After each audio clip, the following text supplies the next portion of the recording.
김성수 최한욱의 수박 서리쇼 진검승부. 자, 지금 시작합니다.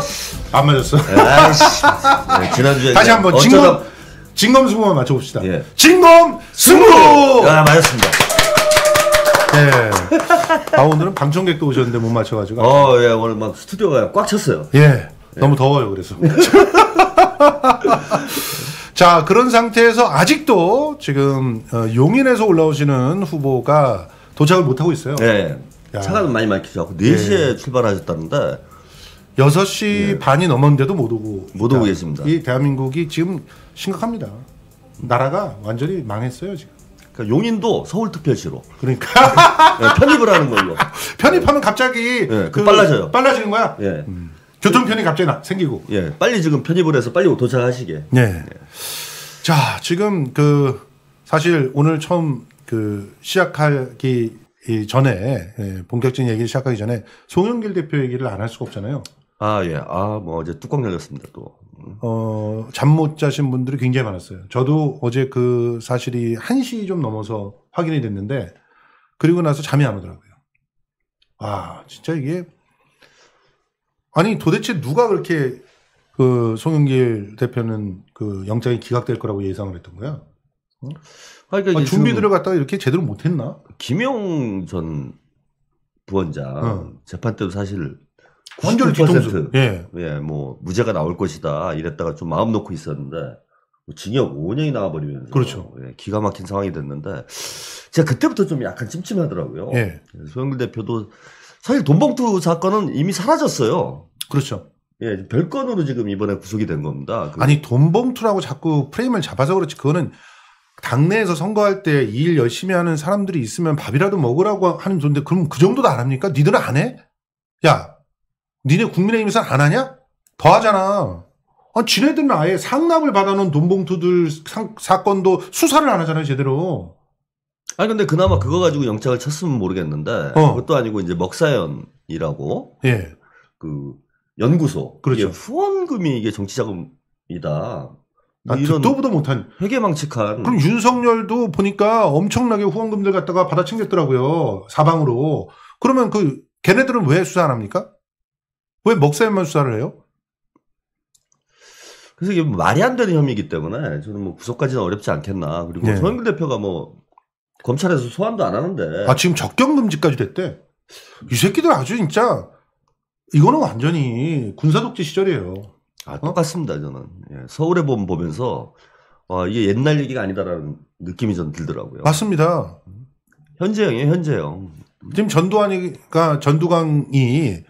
윤석열이고, 그리고 노태건이가, 한동훈이에요.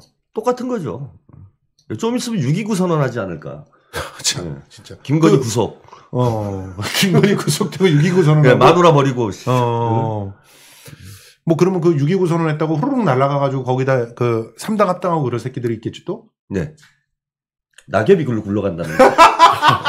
낙엽이 그쪽으로 굴러간다는. 낙엽이 우수수 떨어지더니 그리로 와당탕 굴러가게 되는 거군요. 이번에 저는 다시 한번 느끼는데 이번 총선 때 정말 공천 잘해야 됩니다. 진짜. 네. 우리 당원들, 시민분들이 직접 후보를 공천하게 돼 있잖아요. 네. 그래서 저는 진검승부 이 방송이 더더욱 중요한 방송이 돼가고 있다는 생각이 들어요. 그렇죠. 사실 뭐 다 약파라 지금. 너도 친명, 나도 친명. 그래 놓고선 밀정짓하고. 예, 그리고 나중에 당선되고 나면 쌩까고. 그럴 거야. 국민들 뒤통수 때리고. 아니, 문재인 정부에서 총리까지 한 사람이 탈당을 한다고요? 그러니까 나는 그처럼 꿀을 많이 빨아먹었으면 꿀로 배가 터졌을 것 같아. 그렇잖아. 아니, 전라도에서만 몇 선을 했어요. 그리고 전남 도지사를 했고. 그리고 국무총리를 하고. 총리하고. 당대표하고. 당대표를 해먹고. 이러고 딴 데를 간다고? 야, 진짜 뻔뻔해. 그래 놓고도 갑자기 엄중하게 한다는 말이, 아직까지도 이재명 기조의 당이 바뀌지 않는다면, 신당 창당의 가능성은 사라지지 않았습니다. 엄중하게. 이러고 있어요. 아주 이쑤시개로 쑤시고. 나 이쑤시개 얘기만 하면 왜 이렇게 짜릿하지? 예. 그거를 갖다 제대로 좀 누군가가 해줘야 될 텐데 지금 계속 달려오시는 분이 전화를 하고 있어요. 전화를 하지 말고 오셔야 돼요 지금. 전화를 하지 말고 오셔야 된다고. 방송을 시작했어 지금. 지금 못 들어오고 계신 것 같아요. 우리. 아 거기서 네. 전화 좀 해가지고 저 암호 좀 알려주세요. 예. 이 스튜디오에 오려면은 암호를 해제해야 됩니다. 예. 예. 암호가 25짜리죠? 예, 압수수색에 대비해서 예. 암호가 걸려 있습니다. 예, 알고 다 웃으시고 있어요. 암호. 25자리 외우시느라고 굉장히 힘드셨을 겁니다. 예. 자, 빨리 알려주십시오. 저기요. 알려주세요. 예. 예, 보조피님. 전화하세요. 보조피님 빨리 알려주세요. 예, 우리 김대성. 예. 예. 예, 오늘 1일 보조피디님, 빨리 알려주시기 바랍니다. 성수평론가님 목소리가 너무 커요. 예, 죄송합니다. 이건 못 고쳐요, 피디님. 나도. 잠시만요. 여보세요? 네, 지금 방송이 아슬아슬. 예. 지금 도착을 하셨는데, 여기 예, 암호가 걸려 있어서. 문자 보내드리겠습니다. 예, 요걸 풀고 들어오셔야 되기 때문에. 아우, 정말. 미리미리 그럼 확보를 해두든가. 예, 저희가 이제 10분 정도, 예, 또 오프닝을 하면은 도착을 하실 걸로 예상을 해가지고, 예, 10분 정도 이제 소영희 대표님. 여기 일찍 오신 분은 무슨 진피예요, 지금? 예. 분량을 그 대신 많이 뽑아드리는 걸로. 예. 이 부천을, 예, 한병환 후보님은 1시간 전부터 지금 와 계시죠? 예. 여기 와가지고 우리 또 맛집에서 그 국수 드시고 예. 또 김성수 TV가 강추하는 맛집이 있거든요. 여기 상암동 멸치국수라고. 네, 거기서 맞습니다. 예. 기가 막히죠, 국물이. 네. 오시는 동안 인사부터 먼저. 그럽시다. 그러니까 먼저 그러면 우리 먼저 오신 분 발언 기회를 더 드리기 위해서라도 일단 소개부터 하도록 하겠습니다. 한병환 부천을 예비 후보 어서 오십시오. 네, 안녕하세요. 반갑습니다. 한배환입니다. 예. 예. 좀 전에 그 상암동 멸치국수집에서 예. 멸치국수 먹었는데 정말 맛있어요. 예. 시청자 우리 그 분들한테도 권해 드리고 싶습니다. 한번 오셔서 맛보시면은 감탄할 겁니다. 예. 실제로 상암동에 출마하세요? 아니, 상암동 멸치국수를 뭐로 하죠? 네. 예. 그런데 진짜 그 집은 뭐 탁월하죠. 그러니까 예. 이 상암동에 오시는 분들 계시면은 성수대로 이 식구들을 진짜 먹여 살리다시피 하고 있는 곳입니다. 우리가 이제 진짜 뻑하면은 거기 가가지고 특히 급할 때 국수 한 그릇 이거는 진짜 은혜와 같다, 축복과 같다 이렇게 생각을 하는데 이 멸치국수로 기운을 내면서 감기도 뿌리치면서 일을 하고 있습니다. 상암동 멸치국수 많이 사랑해 주시고요. 우리 한병환 후보님 아주 네. 중요하신 분이에요. 뭐가 중요하죠? 이제 우리 수박서리에 예. 최전선에 그렇죠. 서 있으신. 그렇죠. 훈이 예. 훈이를 집에 보내 그럴 뿐이죠. 서울 훈이. 예. 그러니까 환희가 훈이를 보낸다. 예. 예. 오세훈이 아닙니다. 이제는 훈이 아니라 환이다. 음. 이런 얘기를 갖다 좀 여러분들이 많이 해주셨으면 좋겠어요. 근데 서른 의원 지역구에 지금 예, 맞습니다. 예, 출마하시는 거죠? 예, 부천시 을 지역이에요. 예. 부천을 옛날에 원미을이라고 그랬나요, 거기를? 예, 예전에는 원미을이라고 그랬는데 지금은 부천시 을이라고 합니다. 예. 네. 그 원미동 중심으로 해가지고 예전에 아니요. 원미동 중동 사람들 예. 그쪽은 좀 지역이 다르고 예. 중동 신도시, 상동 신도시 중심으로 얘는 그 돼 신도시 있는 곳입니다. 쪽으로 예. 갔군요. 아니 그러면 그 지역에서 지금 현재 지지율은 어느 정도 좀 나오고 계십니까? 많이 나오고 있습니다. 이 의미심장한데. 아니, 아니 1등이라면 딱 1등이라 할 텐데. 예, 많이 안 나오시는구나. 제가 그 지역에서 예. 예전에 시연을 3번 했었어요. 시연 세 번 예, 하시고. 시연 3번 했었고 예. 또 시의 옴부즈만 위원장도 맡았었고 예. 그러다 보니까는 저를 알아보는 사람들이 꽤 많습니다. 그래서 그렇군요. 예. 그러니까 사실 서른 의원이 뭐 다선 의원이고 네. 지역구 관리를 참 잘한다. 조직이 탄탄하다. 이런 좀 평가가 있습니다. 지역구 관리를 잘하는 게 아니라 고향 사람들 관리를 잘하겠죠. 제가 더 씁니다. 아 그래요? 더 세다. 오. 그럼 고향이 어디지? 저는 태어난 데는 서울인데 예. 원래 아버지 할아버지는 강원도 철원이에요. 철원이시고. 네. 아니 근데 그쪽은 원래 호남 향후에 쪽 힘이 세서 서른 의원이 그 조직을 가지고 거기를 갖다 아성을 구축했다 이런 얘기가 있던데. 제가 1년 전부터 예. 우리 민주당에서 제일 중요한 것은 권리당원이잖아요. 그렇죠. 그렇죠. 권리당원 저를 통해서 들어오신 분들이 정말 많습니다.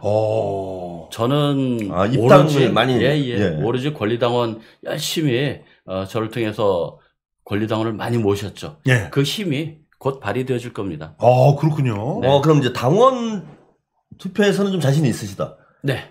서른 의원보다 더 세시다. 셉니다. 아주 셉니다. 예. 그러니까 대의원들한테 표가 더 많이 행사되기만 안 하면 1대1로 하면 무조건 이긴다. 1대1로 안 하고 여러 명 나와도 이깁니다. 제가. 오! 그 정도 자신 있습니다. 나 갑자기 그냥. 야, 대서가 일로 붙어라. 맺혔던 뭐가 확 뚫리는 것 같아. 채찍이 내려가네. 진짜. 아니, 우리 친명계 후보님들 모시면 예. 사실 가진 게 아무것도 없어요, 이분들이. 그렇죠. 그리고 이런 선거를 어떻게 해서 이길까, 경선을. 그렇지. 상당히 걱정이 많이 되는데. 이석주 후보 같은 경우는 08이. 진짜. 네, 알 2개밖에 없는. 예, 뭐 칼하고 수밖에 아니고. 근데 조직력이 지금 탄탄하시다. 맞아요. 현역보다 더 강하시다. 이런 분은 좀 네. 처음이신 것 같아요. 진짜. 우리 민주당 경선에서 제일 중요한 것이 여론조사 50%하고 그리고 권리당 50% 하잖아요. 그렇죠. 여론조사는 주로 경력 싸움이에요. 저는 청와대 선임행정관 출신이기 때문에 절대 안 밀립니다. 오히려 앞서 나오고 있습니다. 거기에다가 또 중요한 것은 권리당원인데 권리당원을 저를 통해서 들어오신 분들이 엄청 많으세요. 저는 그 힘 때문에 몇 표나 되시죠? 대략. 꽤 많습니다. 진짜 많습니다. 네. 진짜 많다는. 네. 근데 사실은 이렇게 그 권리당원들이 진짜 신뢰하고 믿어주고 그리고 또 심지어 밀어주는 그런 후보가 그 지역에서 선정이 돼야 되거든요. 그러니까 이런 게 밀리니까 그렇게 때를 쓰고 어리광을 부리고 나를 갖다가 공천 안 주면 나갈 거야 이렇게 난리를 쳤던 게 아닌가 그런 생각이 들어요. 나이 드신 분이. 그러니까 이재명 대표가 그런 말씀하신 적 있어요. 한 5천 명 정도 당원이 확보가 되면은 된다. 무서울 게 없다. 네, 무서울 게 없다. 뭐 이런 얘기를 하신 분들이 적이 있는데 네.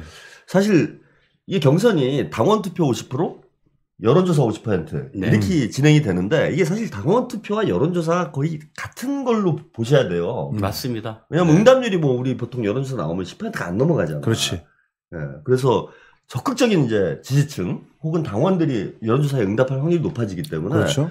이거는 당원 표를 많이 갖고 있는 분들이 절대적으로 유리할 수밖에 없는 그런 경선 룰이라고 보셔야 됩니다. 맞습니다. 그래서 현역 혹은 그 지역위원장이 매우 유리할 수밖에 없는 경선이어서 이게 운동장이 좀 기울어져 있는 거 아니냐. 특히 이제 이재명계 후보님들은 지역 기반이 이제 막 정치에 이렇게 들어오시는 이런 분들이 많아가지고 지역 기반이 좀 약한 편이어서 지금 현역들 이기기가 어렵지 않냐. 근데 다선인 경우에 이제 더 조직력에서 밀리는 경우가 많은데 우리 한병훈 후보님 같은 경우에는 막 이렇게 자신감 있으신 분이 처음 뵙는 것 같아요. 굉장히 여유 있게 네. 그렇게 예.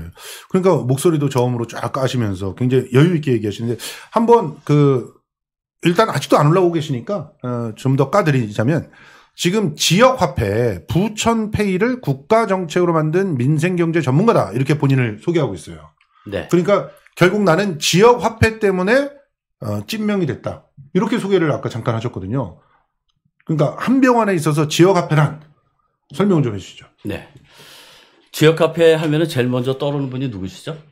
이재명 대표죠. 그렇죠. 이재명 당대표님입니다. 예. 이재명 당대표께서 2016년도에 그 성남에서 청년 기본소득을 지역 화폐로 지불했어요. 그래서 이 지역 화폐가 성남 경제에 미치는 영향들이 얼마나 큰지를 실질적으로 입증을 했거든요. 저는 제가 청와대 들어간 게 2018년도인데 제일 고민했던 것이 우리 한국 경제가 너무 빈부격차가 커요. 그렇죠. 중산층이 몰락하고 있어요. 그래서 중산층을 살릴 수 있는 그리고 경제 민주화 정책을 어떤 식으로 할 것인가를 고민하면서 만든 것이 바로 지역화폐 정책을 국가 정책으로 그리고 전국으로 확대하면은 되겠다라는 생각을 했습니다. 그래서 제가 주도적으로 그 정책을 만들어내서 그래서 지역화폐를 전 국가적으로 확대시킨 장본인이죠, 제가. 그렇군요. 말씀하시는 순간 지금 이우일 후보 도착하셨습니다. 빨리 앉으세요 일단. 앉으십시오. 죄송합니다. 예. 교통지옥입니다. 예. 용인에서 죄송합니다. 지금 4시에 출발하셨는데. 3시 55분에 출발했습니다. 예. 마이크를 조금 가까이 예. 해주시고, 예. 3시 55분에 출발하셨는데, 그 카메라 쪽으로는 조금 왼쪽으로 앉으셔죠? 예. 왼쪽으로 앉으시고. 제가 좀 당겨드리겠습니다. 이렇게. 용인에서 상암동이 이렇게 먼 줄을 몰랐습니다. 아니, 근데 진짜. 저는 사실 이게 뭐 광주에서 서울 오는 그 정도 시간이에요. 예. 아니, 오늘 눈이 왔다고 하지만 진짜 너무 많이 맞겠네요. 깜짝 놀랐습니다. 점심 먹고 1시간 20분으로 제가 체크해서 4시에 출발하면 충분히 5시 반까지는 가겠다. 널널할라 출발했는데 이렇게 됐습니다. 아이고. 죄송합니다. 고생 많으셨습니다. 예. 자, 뭐 일단 이우일 후보는 또 용인 갑 처인구인가요? 네, 그렇습니다. 예, 처인구 이쪽에서 출마를 한 후보입니다. 용인시 갑 후보 이우일 후보입니다. 자, 그러면 이제 본격적으로 좀 우리가 이야기를 갖다 좀 시작을 해봐야 되겠는데, 먼저 오셔갖고 하도 많이 기다리셨기 때문에, 더군다나 학교 선배님이시라고. 네, 그렇습니다. 거기다가 동아리 선배라고요. 깜짝 놀랐습니다. 예, 그런데 늦게 오십니까? 야, 대가리 박어! 이거 나오겠네, 원래 후배는 우리 뒷불이 기대된다. 계기는 이득이 있습니다. 예. 개겨도 됩니다, 후배는. 벌써 말을 더듬으세요. 쫄았어. 아니, 근데 보니까 여기가 또 개겨도 되는 그런 사연이 있더라고요. 그 인생을 이렇게 망치게 한 장본인이 또 이분이세요. 학생 운동의 길로 끌어들어왔대. 순진한 후배를. 그 고마운 선배님이시지. 어떻게 고맙다고 말하셨어요? 빵내 가게 했는데. 아유, 잘하셨네. 아니, 소개를 좀 해주세요. 예. 어떤 사연이신지. 그 성균관대학교에서 휴머니스트라고 하는 동아리가 있는데, 휴머니스트. 소위 말하는 그 데모서클이라고 얘기를 하죠. 예. 거기에 제가 3학년이었을 때 우리 이우일 위원장이 1학년으로 들어오더라고요. 제일 무서워하는. 그렇죠. 정말 1학년일 때 3학년이 제일 무서워요. 네. 사실. 그러니까 1병일 때 2등병일 때 상병. 그렇지. 제일 무섭죠. 딱이죠. 예. 근데 경영학과 출신인데 사람이 진국이에요. 정말 괜찮더라고요. 그래서 저 친구하고 같이 학생운동을 해야 되겠다는 생각을 해갖고 우리 이우일 후배를 제가 술도 먹이고요. 그 여러 가지 그냥 그 좋은 얘기도 하면서 친하게 지냈죠. 그러면서 우리 함께 하자 그랬어요. 그랬지만은 처음에 좀 고민을 많이 했어요. 근데 나중에 본인도 여러 가지 경험을 하면서 나중에는 같이 손을 잡고 돌을 던지러 나갔죠. 그런데 이제 청출어람이라고 훨씬 더 과격한 분이 되셔가지고 그 형노맹 출신이라고. 그걸 국가 비밀인데. 아니, 저는 굉장히 친근감을 느껴요. 제가 재헌의회 출신이라서. 그렇습니다. 재헌의회. 저도 거기 출신입니다. 그렇잖아요. 이 올드한 분이 계시죠. 아니, 그 파쇼의 개헌반대 혁명으로 재헌회, 그 재헌회십니까? 네. 참 쑥스럽다. 갑자기 얼굴이 빨개지고. 갑자기 서울의 봄이 올 것 같아요. 서울의 봄 시대. 그러니까 그때. 이제 한 40년 전 얘기가. 그때의 그 군사 독재 때문에 저희가 사실 청춘을 빼앗겼죠. 저는 86학번인데 86년도에 가가지고 정말 하고 싶던 공부를 거의 못했던. 근데 이우일 후보님도 뭐 그랬겠죠, 사실. 저는 경영학과에 간 이유가 그 돈을 좀 많이 벌어서 그 국내 불지에 재벌에 못지않은 성공을 하고 싶어서 경영학과에 갔습니다. 그런데 이 선배님 때문에. 저 선배님 계기가 되긴 했는데 요즘 뭐 우리 젊은이들도 그 서울의 봄을 거의 1,000만 명이 좀 많이 보고 있는데 그런 시대 상황이 전두환의 어떤 학살이라는 소식을 듣고 너무 분노해서 저절로 학생운동의 길에 갔던 것 같습니다. 제가 사실 고등학교 때는 그때는 이제 군인이 굉장히 좋아 보였지 않습니까? 그래서 제가 육군사관학교를 좀 가고 싶었어요. 그래서 가고 있는데 그때 서울대 다니는 사촌 형이 집에다가 YMCA 그 인권 보고서를 갖다 놨어. 고등학교 때 이렇게 보고 이게 뭐야 이게 세상이 이게 뭐지? 그래서 막연하게 야 이거 뭐 군사정권인가 보다. 이런 걸 느끼면서 그때 친구가 같이 가자고 막 꼬셨는데 야 근데 군사 조건이래잖아. 그러면서 거긴 포기했습니다. 육사를 포기했습니다. 포기하고. 예. 그래서 경영학과를 그러면 돈이나 벌자. 네, 해서 경영학과에 갔습니다. 예. 그런데 결과는 여기 계시군요. 차라리. 예. 자, 그러면 이제 이 두 분에게 그 공식적인 그런 좀 질문 이런 것들을 갖다 좀 던져야 되는데 이제 통과 의뢰가 이런 거예요. 1분 동안에 자기소개를 해야 됩니다. 그러니까 한병호 후보는 지금 굉장히 유리하죠. 먼저 입을 털어봤으니까. 그런데 1분 안에 딱 맞춰야 돼요. 1분에 가장 근접하게 맞춘 사람은 뭐 그냥 바로 여의도로 가시는 거예요. 여의도로 간다. 이런 소문이 있고요. 40초 때 끄는 사람은 경선에서 떨어질 확률이 집으로 가시고 이분은. 집으로 가야 된다.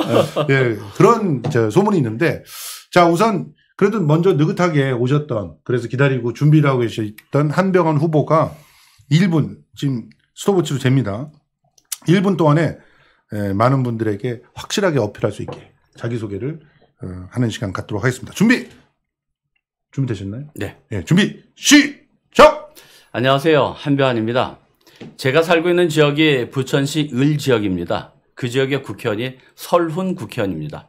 제가 설훈 국회의원 확실하게 잡겠습니다. 네. 예.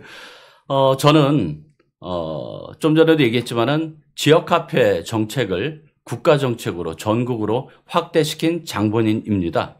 지역 카페 하면 떠오르시는 게 어느 분이죠? 맞습니다. 이재명 당대표님입니다. 이재명 당대표님의 트레이드 마크인 이 지역 카페를 국가 정책으로 만들어서 확대시킨 그래서 이재명 당대표께서 이 지역 카페에 관련한 정치적 동지라고 칭했던 한병헌입니다.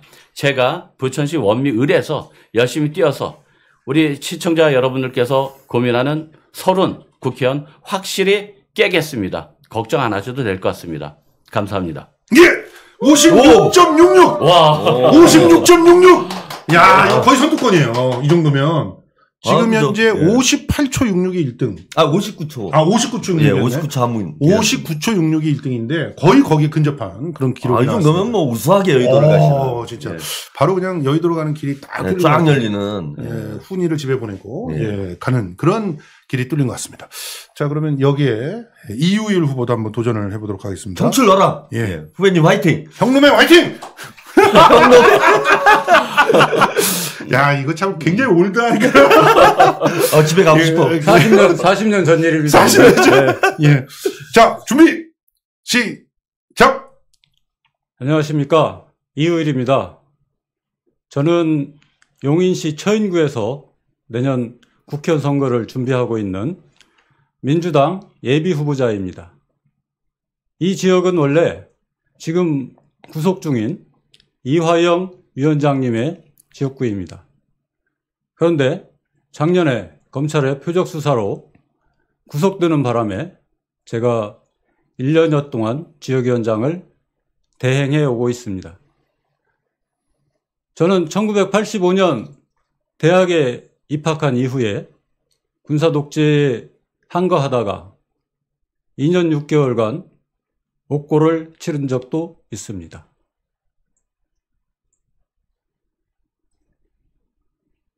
그리고 지난 9월에는 이화영 대표와 함께 윤석열 땡땡땡 예, 1분 넘었어요. 네. 야, 잠깐 역대급으로 발언 수가 적으셨어요. 예. 아니 이렇게 천천히 발언하셔가지고 어떻게 설득을 하시려고요? 그렇습니까? 예. 제가 볼 때는 선거 끝나시겠어요. 아니 그 이화영 그 부지사의 지역구였다. 네, 그렇습니다. 이 말을 하는데 약간 울컥하시는 것 같더라고요. 그러니까 뭔가 그 지금 현재 검찰 독재에 의해서 도륙을 당하고 있는 폭탄 맞은 지역구입니다. 폭탄 맞은 지역구입니다. 그 동지에 대한 어떤 그 짠한 마음 이런 것들이 막 느껴져가지고 저는 진정성이 있었다고 생각이 되는데 실제로 지금 거기에서 역이득을 보고 있는 자가 국민의힘의 정찬민인가요? 정찬민은 지금 대법원까지 해서 형이 확정되어서 국회의원직을 상실했고요. 상실 이미 했고. 예, 이미 했고. 그 틈을 노리는 분들이 우후죽순으로 많이 나오고 있습니다. 아, 그렇군요. 그러면 거기에 내 이후일이 반드시 돼야 될 이유가 있다면 하나만 딱 얘기를 해주세요. 일단 뭐 윤석열 정권의 폭탄을 맞은 지역이고 예. 그 이화영 위원장의 그 희생이고 또 예. 제가 그분의 어떤 억울함을 예. 국회의원 당선되어서 반드시 풀어드리고 검찰 독재를 종식시키고 예. 다시 민주화를 이룩하도록 예. 하기 위해서 꼭 제가 돼야 됩니다. 그렇군요. 아니 동조 단식도 함께 하셨죠, 이재명 대표하고? 제가 15일간 했습니다. 예, 그때 사진을 보면은 야 지금 사진하고 15일 동안 단식을. 예. 네. 네. 근데 지금 사진하고 별로 다르질 않. 계속 단식 중이신가요? 너무 야위셔가지고 예. 그래도 몇 킬로 많이 쪘습니다. 아 그러세요? 예. 근데 그 단식을 처음에 이렇게 결심을 하고 실행에 옮긴 이유가 있다면? 그때 처음에 이재명 대표께서 단식을 하실 때 언론에서 대체로 다 명분이 없다. 왜 단식을 하는지 모르겠다. 자기가 무슨 민주화 투사도 아니고 예. 방탄단식 뭐 그런 그 핵에 망측한 그런 말들을 만들어냈죠, 진짜. 뭐 황제 단식이네, 조롱하고 뭐 했기 때문에 그 외롭지 않게 하기 위해서 또 저희 지역에서도 그 단식의 취지를 지역 구민들한테 알리기 위해서 저라도 같이 해야 되겠다. 이런 마음으로 시작을 하게 되었습니다. 그러니까 지역에서 단식을 처인구 그 통일공원이라는 데서 대로변에서 했습니다. 전체 화면으로 한번 보여주시죠. 자, 이렇게 이재명 대표가 또 직접 응원을 해주시기도 했습니다. 해주시기도 했어요. 언제 찍은 사진이신가요? 저거는 그 원외 지역위원장들 그 모임 있을 때 제가 찍었습니다. 예. 왜 손가락을 이재명 대표님이 이렇게? 아니 이게 포즈가 너무 어색하다. 뭐 그렇게 말씀하셨던 것 같습니다. 네, 포즈는 진짜 어색합니다. 이 프로필 사진 보십시오. 지금 큰일입니다. 수배 전당 같네요. 아 이게 머그샷이지 이게 어떻게 프로필이에요? 아니 주변에 좀 이렇게 조언을 좀 해주세요. 지금 저분은 저 예전에 연극했던 사람인데. 아니 좀 연기를 좀 가르치란 말이야. 지금. 아니 보좌하시는 분이. 보좌관인데요. 연극을 하셨는데. 예. 오래 못 하셨죠? 아니요, 꽤 했어요. 근데 원래 저 극단이 그렇게 연기를 잘하는 극단은 아니었어요. 좀 사진을 보니까 그런 것 같아요. 예, 그렇습니다. 웃는 모습이 정말 안 나왔습니다. 저 웃으시는 거예요? 예. 예. 웃으시는 걸로. 예. 네, 웃으시는 걸로 쳐드리겠습니다. 이 동조 단식할 때, 이때의 사진이네요. 참, 정말 고생들 많이 하셨습니다. 진짜, 이재명 대표와 함께 하면서, 검찰 독재의 표적이 되어서 그 현장에서 온갖 그 정말 포탄들을 갖다 맞았던 그런 모습들이 그대로 드러나네요.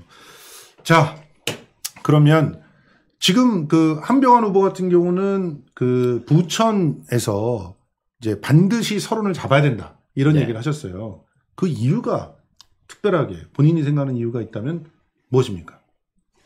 왜 서론은 안 되는가? 예. 서론이 다시 되면 안 되는가? 그 이유를 좀 설명을 해주시죠. 간단히 말하면은 동지의 등에 빗을 꽂는 그런 나쁜 사람은 정치에서는 안 된다고 생각합니다. 예, 맞습니다. 격하게 공감합니다. 그 서른 의원은 정치를 오래 했지만은 늘 그런 일들을 했어요.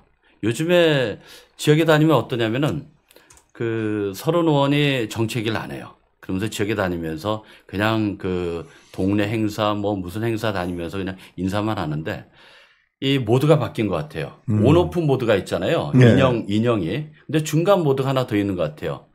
꼬리 내리기 모드. 꼬리를 내렸다. 예, 그런 것 같습니다. 꼬리 완전히 내렸어요. 그래서 지역에 정치 얘기 안 하고 그냥 다니면서 인사만 하고 있습니다, 요즘.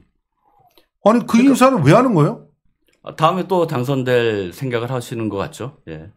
그러니까 최근에 이재명 대표하고 상당히 날을 세우다가 최근에 보면 이제 이런 언론에 별로 언급이 안 되세요, 서른 의원이. 그게 안 보이고 꼬리 내리고 이게 숨어 다니면서 그냥 동네에서 인사만 하는 거잖아. 나 눈도장 찍는 맞습니다. 이런 방식의 선거를 하는 사람이 지금 이 검찰 독재에 싸울 수 있겠어요? 맞습니다. 예. 이 지역 주민들 만나면은 어떤 얘기를 하냐면은 분노해요. 지금 이런 얘기까지 합니다. 지금 윤석열 정부를 탄생시킨 거에서 가장 큰 역할이 그 소위 말하는 뭐 예전에 그 이재명 당대표를 등에서 그 비수 꽂고 했던 수많은 사람들이 있잖아요. 그렇죠. 그런 분들 때문에 우리가 졌다라는 생각들을 우리 당원들은 많이 하고 있습니다. 그렇죠. 예. 그 책임을 서른 의원은 결코 면할 수가 없습니다. 그렇습니다. 사실 서른 의원은 대선 때 그 대선 후보 결정된 이후에도 이재명 대표가 구속될 거다 뭐 이런 얘기를 맞아요. 해서 서슴지 않고 있죠. 예, 완전히 찬물을 끼얹었죠. 자기가 무슨 검찰로부터 뭔가 확실한 물증을 갖다 확인한 것처럼 그렇게 떠들고 다니지 않았습니까? 맞습니다. 예. 그러면서 계속 다니면서 그 이재명 당대표를 욕하고 그러다가 이재명 당대표께서 대선 후보 딱 되자마자 예. 또 어땠습니까? 꼬리를 내렸어요. 그러다가 대통령 선거에서 아깝게 지고 난 다음에 예. 그 다음에 또 나를 세우면서 이재명 당대표를 욕을 했습니다. 그게 바로 서른 의원의 본질입니다. 예. 그들이 이제 지금은 좀 잠잠한 이유는 또 당선되기 위해서 그렇죠. 일단 납작 엎드려 있는. 네. 제가 그래서 꼬리 내리기 모드로 전환했다라고 얘기를 드리잖아요. 예. 아니 실제로 보면 그런 그 내부 총질 때문에 이화영 부지사 같은 경우는 정말 지금 그 죽음 문턱에 갔다 오는 그런 그 고통을 겪었고 지금도 겪고 있는 거 아니겠어요? 그렇죠. 0.73%로 인해서 예.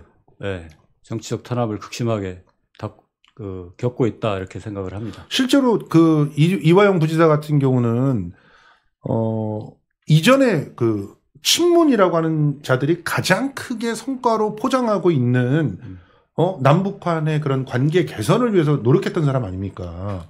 그렇습니다. 남북 간의 관계, 그다음에 중국과의 관계, 또 일정 부분 러시아와의 관계 개선을 위해서 굉장히 많은 노력을 하셨죠.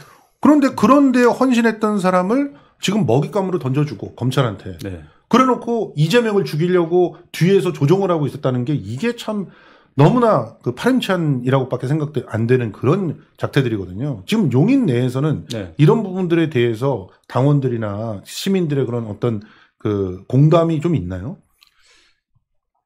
당원들 내부에서는 굉장히 공감이 있다고 보여지는 게 예. 제가 저번에 그 검사 독재 규탄한다고 하면서 단식 투쟁을 했지 않습니까? 그렇죠. 그런데 저희 그 고모님들, 원로 당원분들 또 일반 당원님들이 굉장히 많이 그 방문해 주셔가지고 저한테 고맙다고 이렇게 하시는 분들이 많았어요. 고맙다. 네, 예. 이 지역에서 이런 정치적인 이슈를 가지고 이렇게 단식 투쟁을 한 정치인은 없었다. 네, 그래서 이런 폭압적인 이런 그 정권에 맞서서 이렇게 결연하게 이렇게 싸워줘서 너무 고맙다. 이런 분들 굉장히 많았습니다. 예. 예. 그래서 적어도 저희 당원분들은 이 상황이 어떤 검찰 독재 정권에 의해서 어떤 짜여진 어떤 정치 탄압이라는 것에 대해서 굉장히 많이 공감하시는 것 같습니다. 아니 일단 용인 쪽이 요즘 지형이 어떻습니까? 그 민주당한테 그렇게 유리한 곳은 아니라고 생각을 하거든요. 특히 처인구 쪽 지형은 어떤가요? 처인구는 역대 대통령 선거나 대통령 선거에서 그 어떤 바로미터 같은 역할을 했었다고 그래요. 그렇죠. 네. 약간 중간지대에 있다. 네. 여기서 이기면 대통령 선거에 이긴다. 네. 그래서 그 이화영 위원장 계실 때 저는 그때 사무국장으로 있었습니다만은 또 뭐 기초의원 후보자들 해서 굉장히 합심해가지고 선거운동을 열심히 했습니다. 그래서 처인구에서는 이재명 후보가 몇천 표 이겼어요. 그래서 그 개표 방송을 보면서 야 여기서 이겼으니까 이제 이기겠다. 네, 딱 하고 있었는데 이게 밤이 늦어가면서 이게 이거 좀 이상해지더니 결국은 그 분류를 삼켜야만 됐던 그런 상황이 되어버렸습니다. 자, 용인. 아니, 이 얘기 그러니까 제가 또 여쭤보고 싶은 게 그럼 부천은 어땠어요? 어땠습니까? 용인에서는 이겼다는데 부천을은 어땠어요? 부천을 이겼습니다. 예. 부천은 어떻게 보면은 우리 민주당에서는 가장 강력한 그 곳이고요. 텃밭이죠. 또, 예. 그리고 부천 시민들이 윤석열을 되게 싫어해요. 예. 그리고 그렇기 때문에 민주당이 확실히 이겼던 그런 것입니다.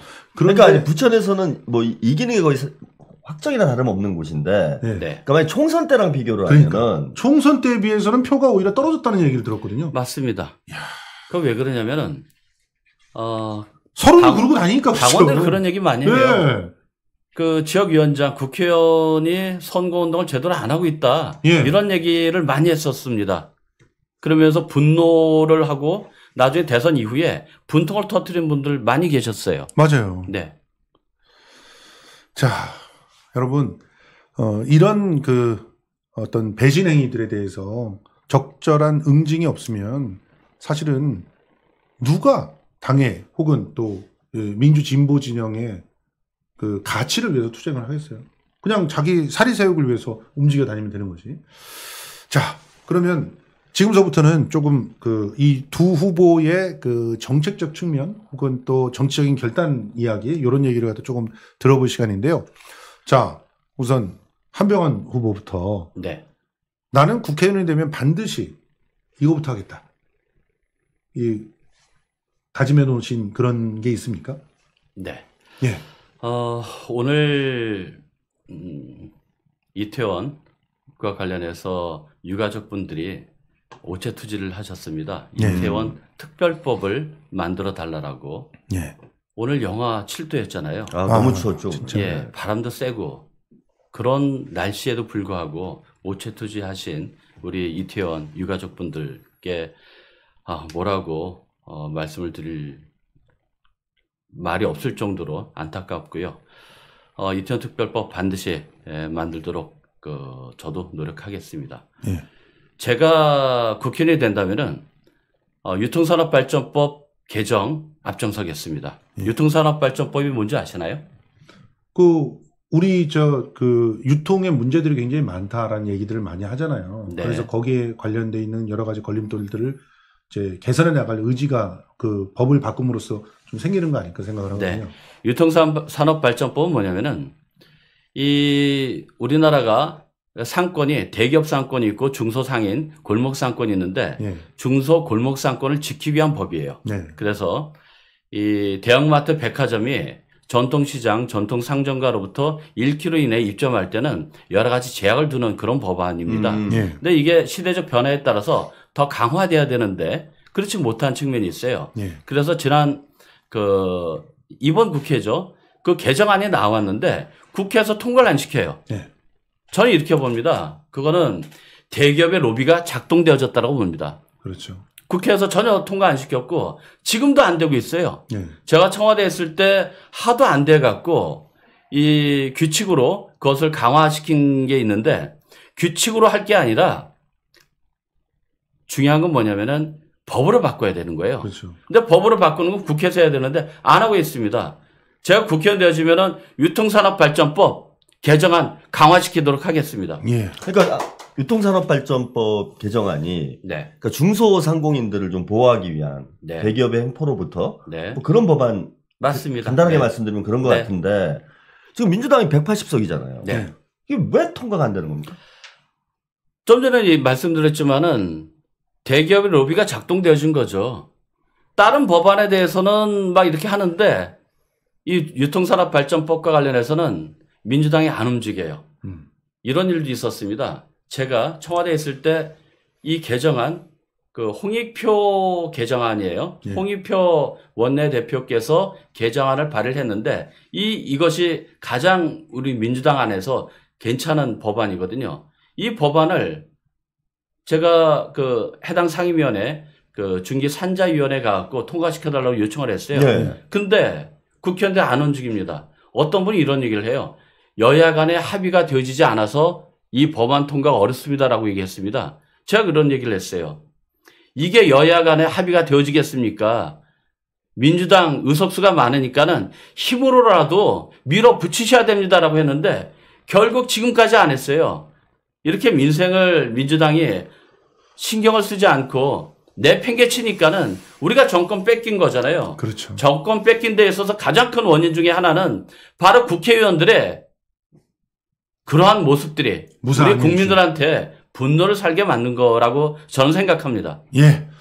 맞습니다. 실제로 우리가 그 여러 가지 그 대선 패배의 원인들을 얘기를 하지만 그 중에 가장 중요한 지점이 코로나19 때문에 그 희생을 했던 중소상공인들에 대해서 약속한 만큼 그 희생의 그야말로 10분의 1도 제대로 그 희생에 그 보답을 해주지 못했어요. 그래 놓고 그분들의 표를 달라고 한다는 건 이거는 어불성설이에요. 근데 맨날 홍남기 하나한테만 모든 걸 갖다가 책임을 뒤집어 씌우고 다들 뭐 했냐고요. 국회의원들은 뭐 했고 청와대는 뭐 했냐고요. 그러니까 이걸 지금 이 사례를 하나 보시면 돼요. 이게 사실 뭐 어마어마하게 대기업의 이익을 침해하는 것도 아니야. 맞아요. 예, 진짜 작은 자영업자들 좀 지켜보자고. 아니 이 법을 왜 민주당이 통과를 안 시킵니까? 자기네들이 먹고 있는 게 있는 거. 그러니까 삼성이 이제 떡볶이 판대잖아. 아, 떡볶이법도 생겨요? 아니, 삼성이 떡볶이를 판대 이제는. 윤석열 떡볶이 못 먹게 하는 법은 없습니까? 윤석열이 떡볶이를 처먹은 이유가 그거래잖아. 삼성 때문에. 그래서 옆에서 이재원 계속 처먹고 있고 하나는 내가 왜 여기 와 있지 이러다가 말고 막 이랬다는 거 아니야. 그래서 세무조사 당하고 있고 지금. 잘 보십시오. 이게 문재인 정부 청와대를 잡고 있었고 국회 의석이 180석이었어요. 그렇죠. 이게 통과가 안 될 이유가 뭐가 있습니까? 민주당이 동의를 하면. 그러니까요. 그러니까 여러분들 공천이 중요한 이유가 여기 있는 거예요. 이런 분들 또 서른 의원 또 이번에 공천돼가지고 공천되면은 그냥 본선은 더 쉽습니다. 그렇죠.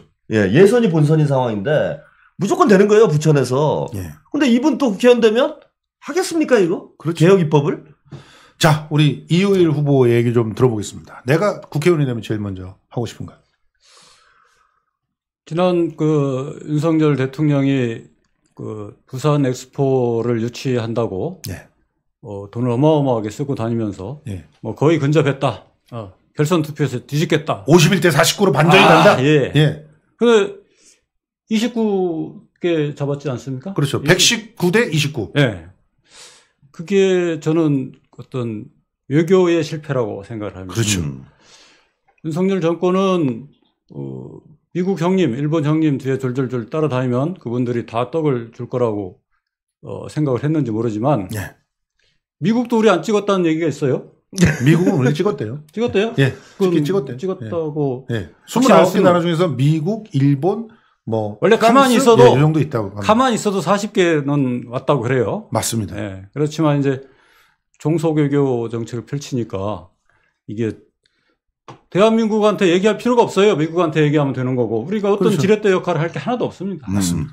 북한에 대해서 선제 타격을 하겠다고 하고 중국은 뭐 공산 적대 진영, 공산 반국가 세력이라는 인식을 가지고 있고 러시아에 대해서는 막 우크라이나에 155mm 포탄을 수십만 발을 줘가지고 결국 뭘로 들어왔습니까? 러시아가 기술 지원해가지고 북한 정찰위성 쐈지 않습니까? 그렇죠. 예.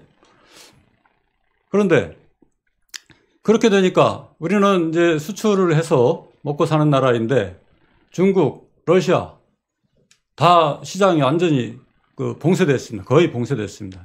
현대자동차 작년에 차 6대 팔았다고 합니다. 러시아. 예. 지금 공장 러시아 기업이 다 공짜로 가져가게 생겼습니다. 예.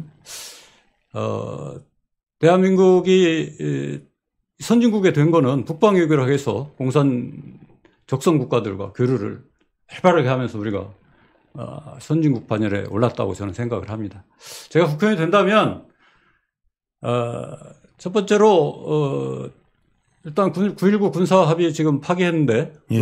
복원시키고 개성공단 다시 살려야 됩니다.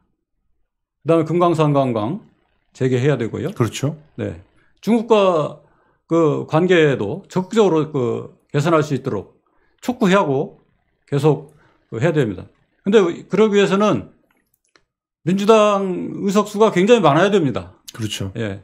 국민 여러분들이 압도적으로 밀어주시면 말을 안 들으면 알지요? 바로 탄핵을 해야 됩니다. 탄핵을 해서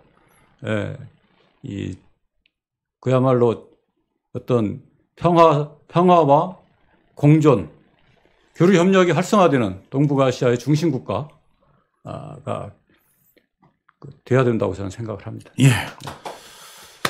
예, 그러니까 외교 부분에 대해서 그러니까 이화영 전 의원의 예, 이런 구상을 좀 계승해서 좀 정치를 해보실 듯. 네, 제가 또 이렇게 그 이해찬 이사장님을 모시고 그 사단법인 동북아 평화경제협회를 하는 데서 제가 지금 운영위원으로 활동하고 있고요. 저도 오랫동안 이러한 대외 관계, 남북 문제 또는 이제 동북아시아의 평화 경제 문제 이런 부분들에 대해서 제가 관심을 많이 가지고 노력을 해오고 있습니다. 예. 자, 그러면 이제 또 공식적인 질문 또 드려야 될 것 같은데, 지금 각자 본인의 그런 지역구에서 이제 사실 가장 이렇게 자기의 상대가 될 만한 사람들 있잖아요. 그 사람들을 깰 수 있는 비책들에 대해서 자랑하는 그런 시간을 갖다 좀 가지려고 합니다. 일단 우리 시청자분들이 그 두 지역구의 현재 상황과 구조를 또 정확히 모르시는 상황이어서 좀 설명을 해주시면서 일단 지금 뭐 서른 의원을 이제 잡기 위해 나오셨다 그러는데 부천 같은 경우에도 나오신 분들이 꽤 많아요. 예, 그래서 여론조사도 한번 돌아갔는데 다 비슷비슷하게 지금 여론조사가 나오고 있어서 자칫 서른 의원이 어부지리를 얻는 거 아니냐 뭐 이런 좀 우려도 있는데. 그러니까. 예, 부천 좀 상황은 어떻습니까? 서른 의원이 어부지리를 얻을 일은 없고요. 예. 중요한 것은 우리 경선 룰이 50대 50이잖아요. 예. 50%는 권리당원, 50%는 여론조사. 저는 지역에서 시의원 3번 했었고요. 탄탄한 지역 기반을 갖고 있습니다. 예. 제가 부천에 처음 왔었던 것은 노동운동하러 왔었어요. 그래서 바오 공장, 사출 공장, 프레스 공장 다니면서 공장 생활을 했었고요. 그리고 노동벌무 상담소에서 그 상담 활동할 때는 생계를 위해서 신문을 새벽에 돌리고요. 하나만큼 돈이 안 돼서 그 신문을 2개 돌려면서 생계를 유지하고 했었습니다. 예. 저는 부천에 오랫동안 활동해왔고 기반이 탄탄합니다. 그 기반을 바탕으로 제가 이번에 저를 통해서 권리당원으로 들어온 분들이 아주 많으세요. 이 서른 의원 그리고 다른 후보들을 압도할 정도로 많습니다. 저는 그래서 이번 경선 자신 있습니다. 아까 이제 모두에 그런 얘기도 했었지만은 뭐 1대1이 아니라 여러 명이 같이 해도 자신 있을 정도로 탄탄히 준비를 했습니다. 그리고 여론조사 부분도 저희 경력이 청와대 경력이고 또 오랜 기반이 있기 때문에 또 잘 할 수 있습니다. 이미 준비된 후보다. 이게 네. 나의 비책이다. 맞습니다. 이런 얘기네요. 네. 근데 최근에 보면 제가 유튜브 방송을 보면은 그 같은 지역의 김기표 후보님이 친명 후보로 이제 많이 소개가 되시고 있거든요. 네. 그러면은 친명 후보가 좀 난립된 거 아니냐? 예, 이래서 이게 우리끼리 이제 경쟁하다가 오히려 어부지리가 되지 않을까 이런 우려를 하시는 분들도 있으세요. 근데 지금 이 후보들이 이렇게 난립된 상황을 뭔가 좀 정돈할 그런 뭐 특별한 계획이나 이런 건 없으신가요? 그것은 경쟁력이 압도적으로 높으면 된다라고 보고요. 예. 저는 친명 뭐 요즘에 그래서 나오는 것이 찐명이냐 뭐 진짜냐 가짜냐 뭐 이런 얘기도 나오는데 예. 좀 그걸 봐줬으면 좋겠어요.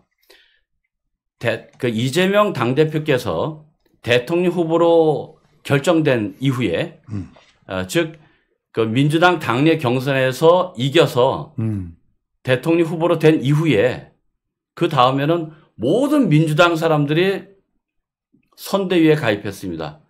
여러분들이 싫어하시는 서른 의원이나 이낙연 한 자리 다 차지했죠. 이런 네. 분들도 다 이재명 대통령 선거 선대위에 뭐 하나씩 맡았었어요. 그렇죠. 그거 갖고 다 얘기를 해요. 그러면서 본인이 이재명 당대표를 위해서 뛰었다. 대선 후보 때 뛰었다라고 하는데 저는 이걸 좀 봐주셨으면 좋겠어요. 경선 때 뭐 했는지. 경선 때 한 거 하나도 없는 분들도 많고요. 경선 과정 속에서 이재명 후보를 욕했던 분들도 많아요. 그렇죠. 근데 어느 날 갑자기 모두가 다 이 친명이고 찐명이래요. 그거 한번 살펴봐 주셨으면 좋겠습니다. 예. 그 한명환 후보님은 경선 때부터 이재명 대표님을 좀 지지하시고. 그러니까 청와대에서 나오자마자 이재명 캠프로 가셨다고 그러더라고요. 네. 예. 제가 2021년 3월 3일 날 청와대에서 나와서 제일 먼저 했던 것이 뭐냐면은 이재명 당시 대선 후보 캠프에 합류한 거였습니다. 청와대 나오시자마자. 예. 네. 그때 이재명 당대표께서 저한테 그러셨어요. 문재인 청와대에서 제일 먼저 캠프에 합류한 분이라고 고맙다라고 이런 얘기를 하셨습니다. 그러면서 제가 이 지역 화폐를 국가 정책으로 만들었다는 걸 알고 계시기 때문에 정말 정책과 관련해서 이재명이 정치적 동지라고 이해까지 했습니다. 그렇죠. 저는 그렇게 했었고요. 또 이재명 캠프가 여의도에 사무실을 없었어요. 그 사무실 구하러 다녔다는 사람이 접니다. 오. 네. 그래서 최근에 이한주 원장님 아시죠? 이재명 당대표의 멘토로 가시는 가천대학교 이한주 원장님께서 저하고 같이 단둘이서 토크 콘서트까지 부천에서 같이 진행했습니다. 이 정도 얘기하면 되나요? 알겠습니다. 예, 그러니까 지금 현재 그 친명파리라고 하는 것들을 이렇게 확실하게 구분해낼 수 있는 기준 하나를 딱 제시해 주시면서 더군다나 이제 지역에 오랫동안 뿌리내리고 갈고 닦아온 준비된 후보라는 점, 이게 비책이다. 우리 이우일 후보는 그 어떤 비책이 있습니까? 비책은 얘기하는 순간 비책이 아닌데요? 나 이거 지금 어디서 들은 얘기 같은데 이거. 없구나. 비책이 없다는 얘기잖아요. 그러면 준비를 안 했구나. 네, 비책이 아닙니다. 네. 네. 그거 이미 공개된 생략인데 어떻게 적군이 다 대비하죠. 이준석이 얘기했던 뭐 비단 주머니 비슷한 느낌인데요, 지금 지금 없는데 뭐 포장을 하신 거 아닙니까? 그럴 리가 있겠습니까? 그런 것도 없이 어떻게 나서겠습니까? 그렇군요. 예. 예. 그 지역에 이번에 이제 경선에 출마하신 분들이 어떤 분들이 있으신가요? 지금 현재 비례대표를 하고 계신 분이 한 분. 성함이.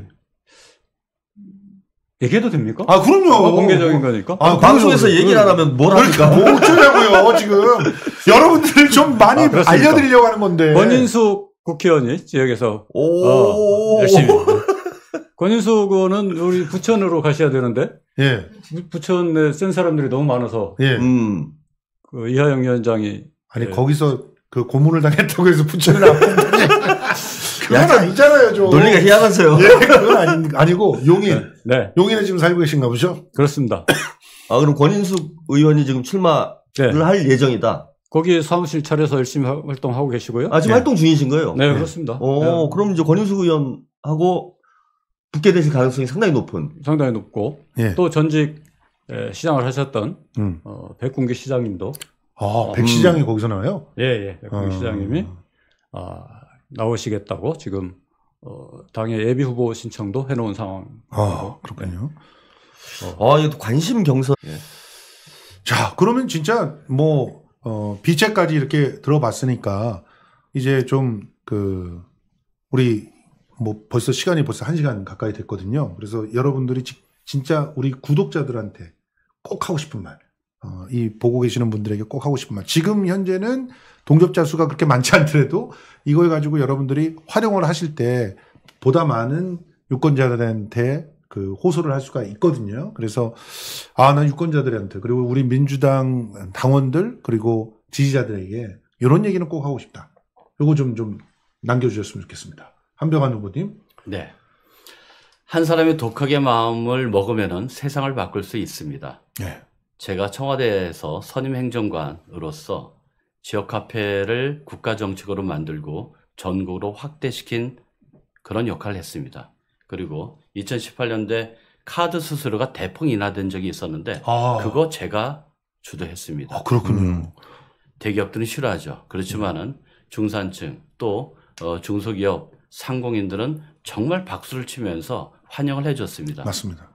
제가 그런 역할을 했습니다. 즉 한 사람이 독하게 마음을 먹으면은 세상을 바꿀 수 있는 겁니다. 네.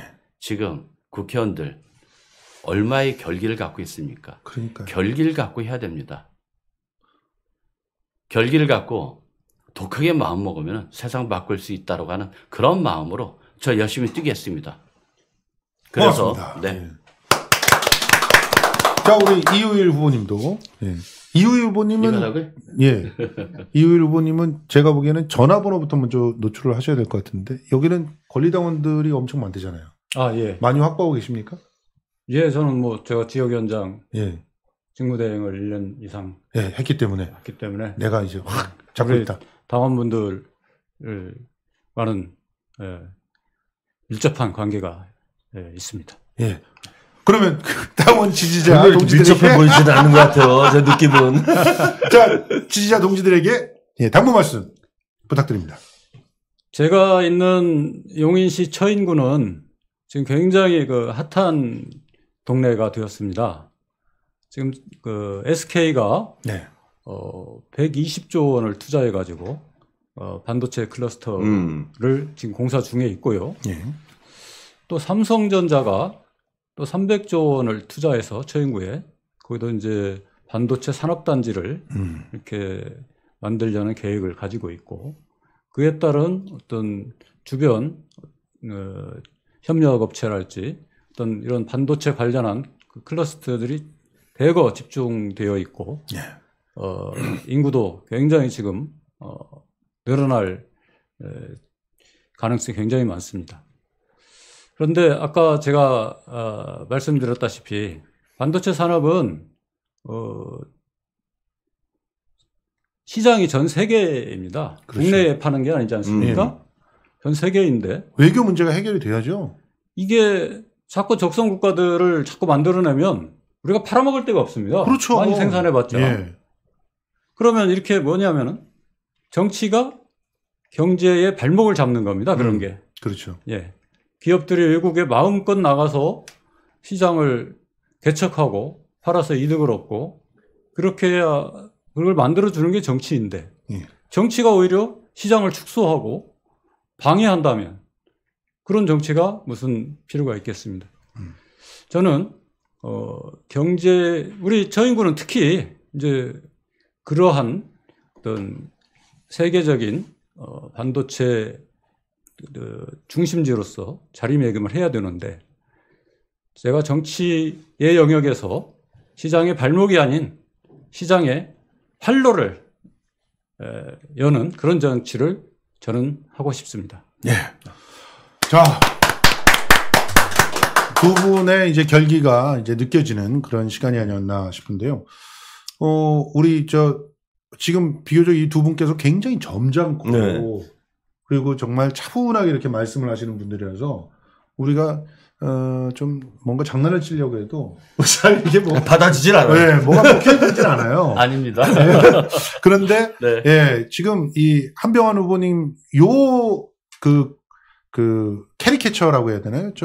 저것은 참 잘 활용을 하시면은 굉장히 후보님의 부드러운 느낌 또 친근한 느낌을 갖다 알리는데 굉장히 도움이 될 것 같아요. 네. 누가 그려주신 겁니까, 저건? 저 도와주시는 분이 몇 날 며칠 고생해갖고 만들어 주신 겁니다. 예. 그 옆에 있는 저 사진은 뭔가요? 그 옆에 있는 사진은 제가 부천에서 노동운동하고 있을 때 그때 저 산이 북한산인데 북한산에서 찍은 사진이에요. 20대 사진입니다. 좀 20대. 잘생기지 않았어요? 너무 꽃미남이었는데. 꽃미남이셨어요? 네. 근데 저때 보신 거죠? 저때. 저보다 어렸을 때 봤죠. 저보다 어렸을 때. 대단히 한이 맺히십니다. 예. 오늘 또 이런 한 맺힌 그런 시간들을 같이 보낸 동아리 선후배 사이에서 좀 흥미롭게 이렇게 시간을 보낸 게 아닌가. 이따가 또 뒤풀이 시간에 우리 방송 뒤풀이 시간에 소회를 갖다 또 풀 수 있었으면 좋겠습니다. 자, 이 두 분 여러분들 꼭 기억해 주시기 바라고요. 이제 앞으로 계속 저희들은 진짜 이재명의 동지들, 이재명과 함께 비를 맞아주고 이재명과 함께 가시밭길을 걸었던 사람들을 여러분들께 계속 소개해 올리도록 하겠습니다. 이분들을 여러분들이 꼭 기억해 주시고 또 선거에서 최대한 제대로 된 자리에 이렇게 앉혀주시는 것이 우리 정치를 바꾸는 일이 아닌가 이렇게 생각을 합니다. 아까 우리 한병환 후보가 말씀하셨던 바로 그 정치적 동지들을 만들어내는 것이 이번 총선이라고 저는 생각을 하고요. 그렇게 되어야지만 진짜 개혁의 길들이 보이게 된다고 저는 믿습니다. 우리 최 평론가님도 이 부분 때문에 이 방송을 또 기획하고 만들지 않으셨습니까?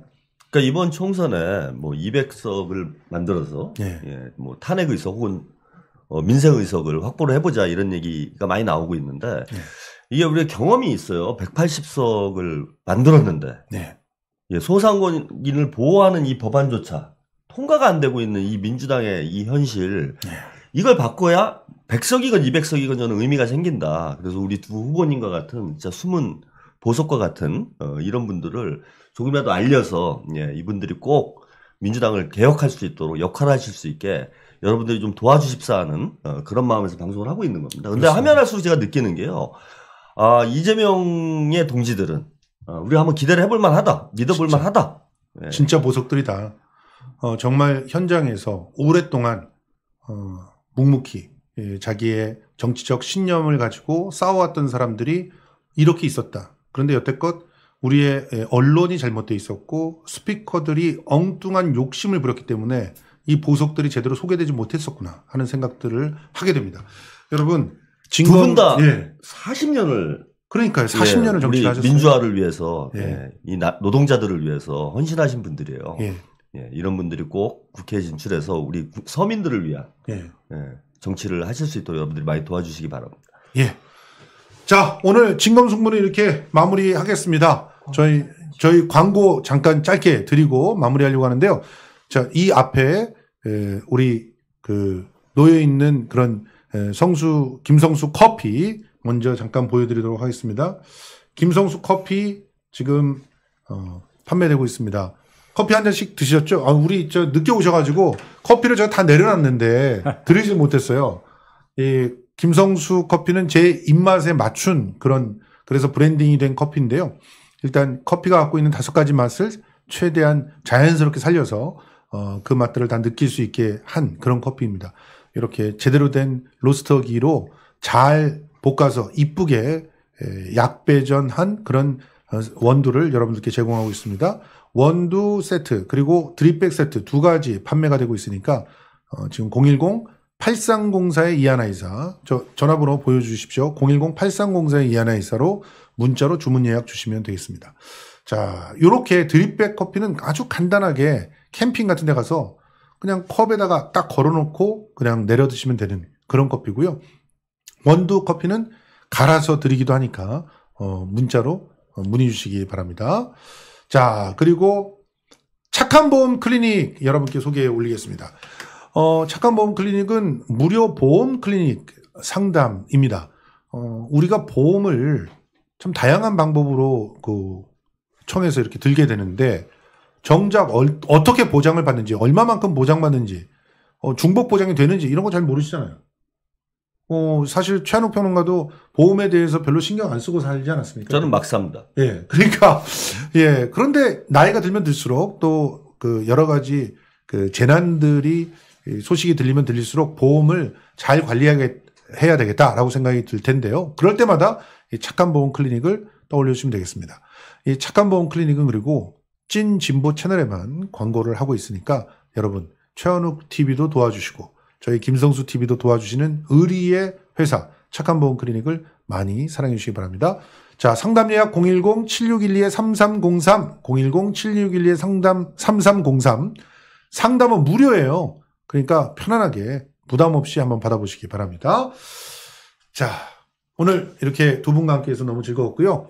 저희 김성수 TV는 내일 시사 독설 12시에 진행합니다. 이 시사 독설도 많이 기대해 주시기 바랍니다. 물러갑니다. 네.